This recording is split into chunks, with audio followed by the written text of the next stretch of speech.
الموت والحياة ليبلوكم أيكم أحسن عملا. صدق الله مولانا العظيم. وقال النبي صلى الله عليه وسلم: الدنيا مزرع الآخرة، أو كما قال رسول الله صلى الله عليه وسلم. دما خوږو قدرمنو مسلمانانو ورونو،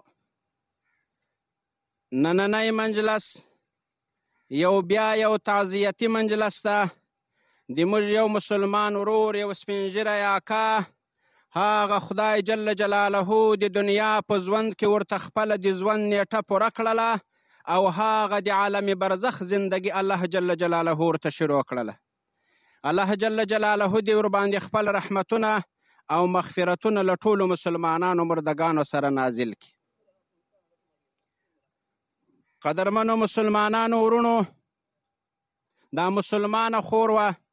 الله جل جلاله دې ورباندې رحم وکړي. قدرمنو مسلمانانو ورونو، مولوي صاحبانو علما کرامو درته بیانونه وکړل، هغه بیانونه کافي وو او وخت هم ناوخته. موږ ویلې ستاسې په دا مجلس کې ګډون وکړو، هغه ثواب کې مو خدای شریک کړي، هغه جنازه له موږ نه تېره وه. خو یو څو مختصر خبرې به کوو، په ډېر اطمینان سره ورته غوږ ونیسئ. قدرمنو مسلمانانو ورونو، موږ او تاسې ته الله جل جلاله ذوالجلال لا یزال د دغه په دنیا کې ژوند او زندګي را کړې ده. دا الله جل جلاله داسې یو مفت او عبس زندگی موږ او تاسې ته نه ده را کړې، نه مفت او عبس بیا مقصد خدای جل جلاله پیدا کړي یو. الله جل جلاله دغه انسانان د یو مقصد، د یو شي دپاره پیدا کړي دي، د یو مقصد دپاره یې پیدا کړي دي. لکه موږ او تاسې چې ګورئ جار د دنیا په ژوند کې یو درخت ولګوو، یو ونې ولګوو، چې دا به یا مالټې راکړي، یا به امونه راکړي، یا به کیلې راکړي، یا به سیبان راکړي، یا به انار راکړي، د یو مقصد دپاره یې ولګوو. نو بیا دغه ونه موږ شنه کوو، ډېر تکلیفونه ورسره کوو، زحمتونه ورسره تېروو، اوبه ورکوو، له مالو یې ساتو، خو چې کوم وخت دغه ونه موږ ته خپل مقصد رانه کړي، خپله میوه رانه کړي، دا ونه نو بیا د موږ په کار نه سي. ولې موږ ته خپل مقصد نه ده راکړی،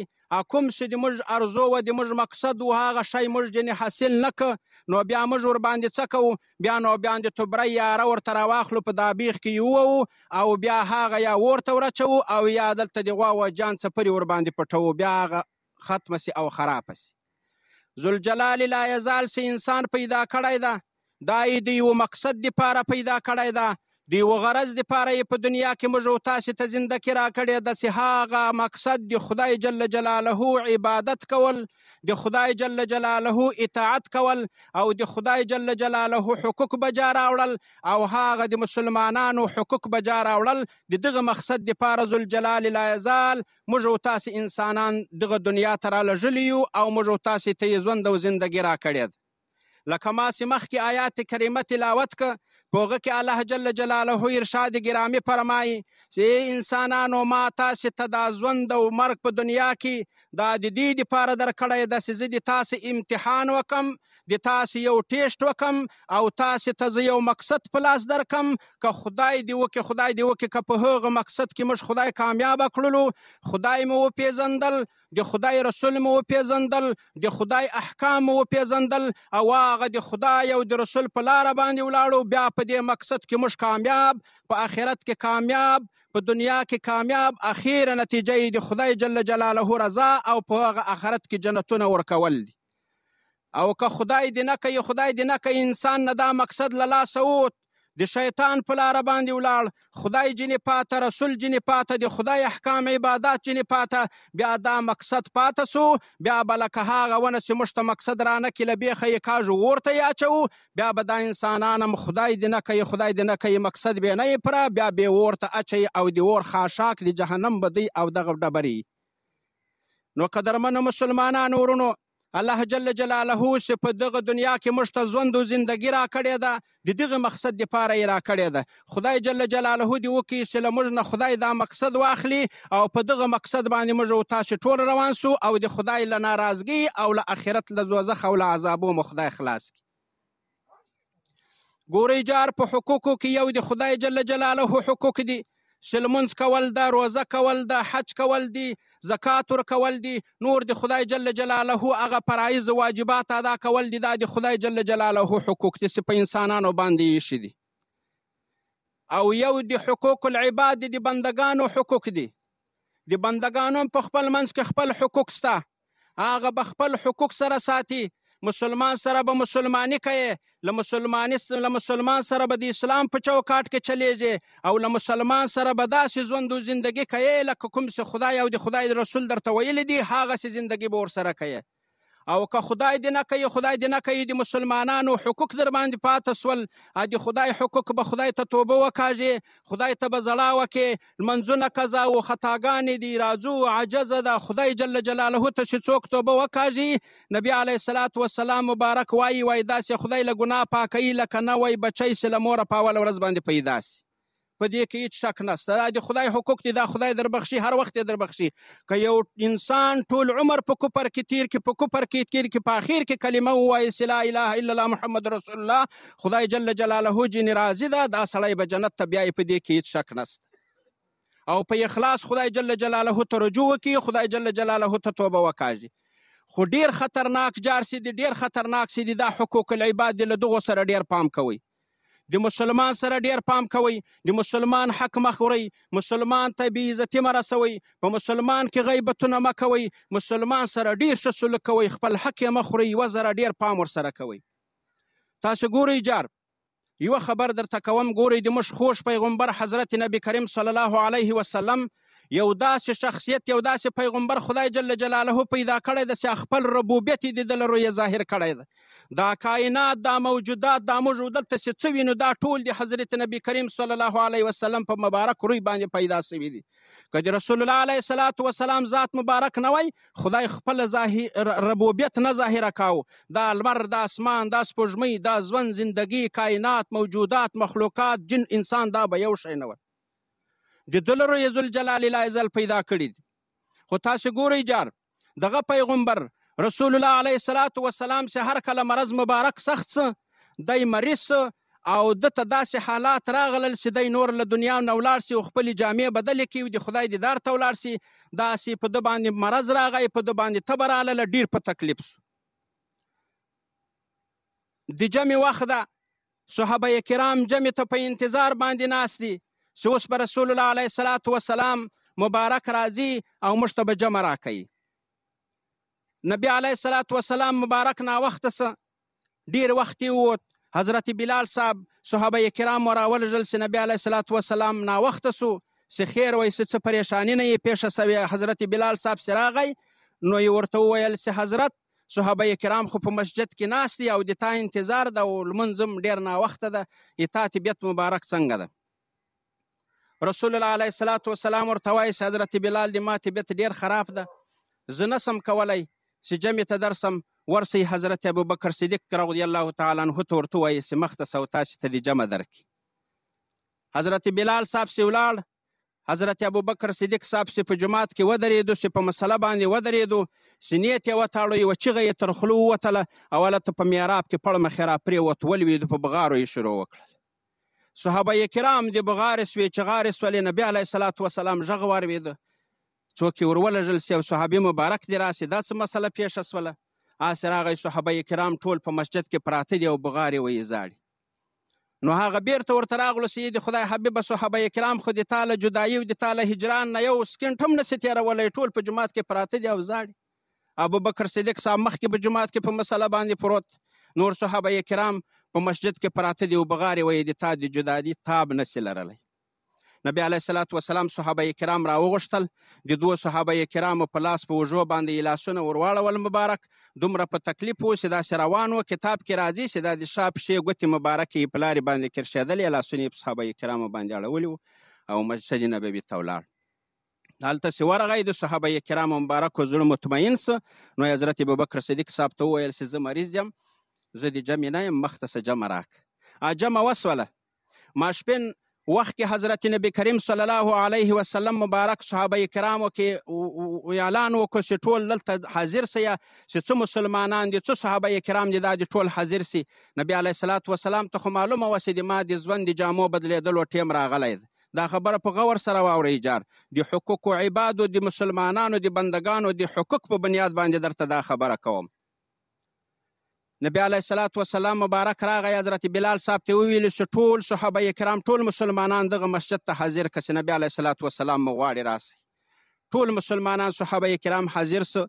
نبی علیه السلام ورته اعلان وکړ چې ای د ما صحابه کرامو، ای د ما مسلمانانو ورونو،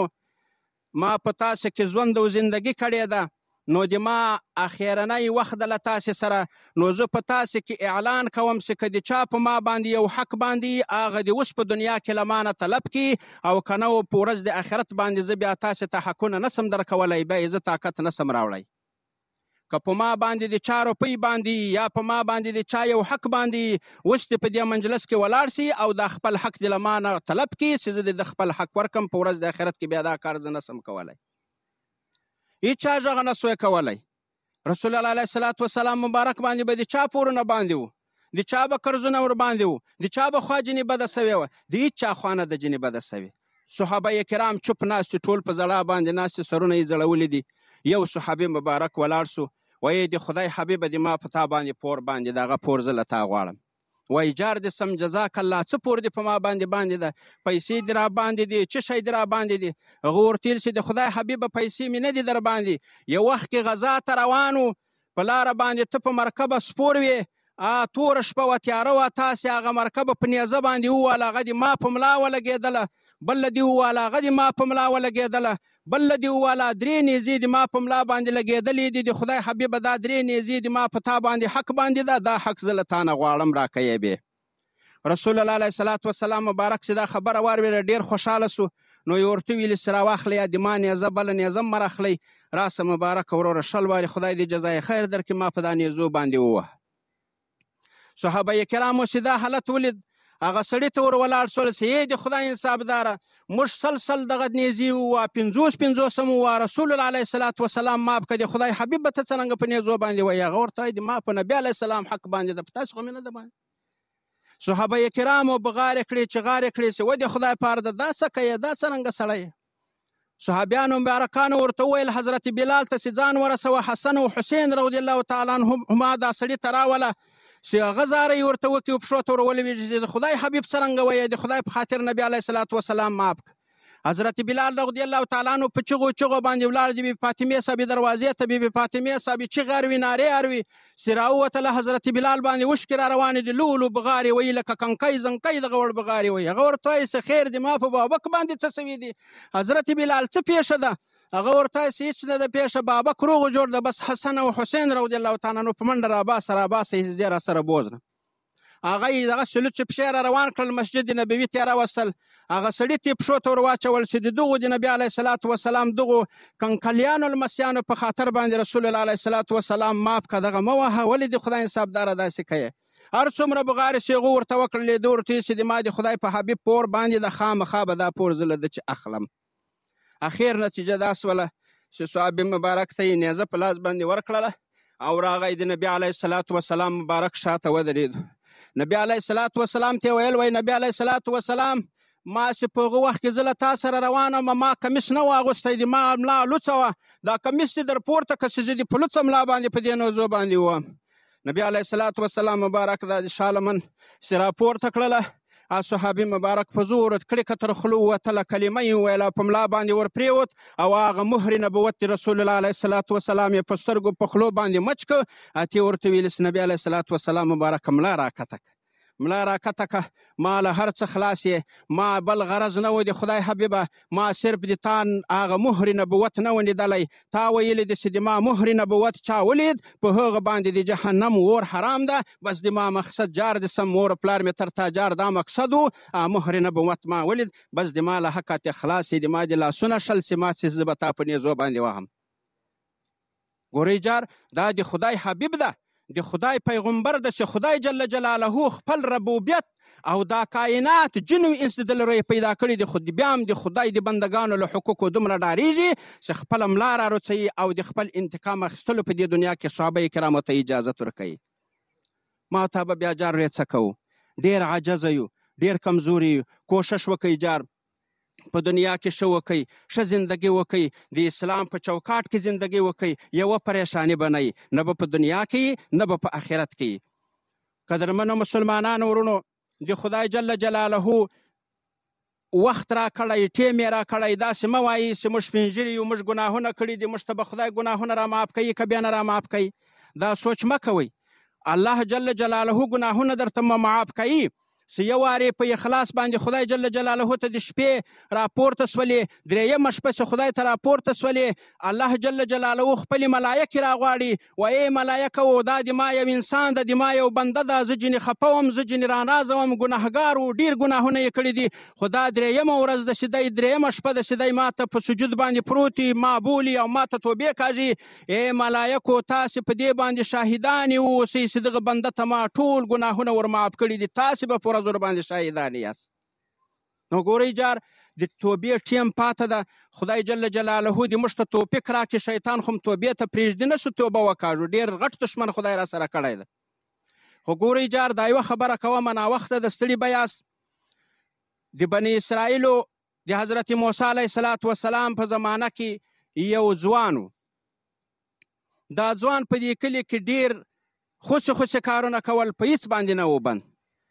نعوذ بالله، نه زنا جنې پاته، نه غلا جنې پاته، نه غیبت جنې پاته، نه داسې دنده نه وه چې له دغه سړي چې به پاته وه، دغسې حالت ته خدای جل جلاله په بدبختي او په بدکاري کې رسولی و.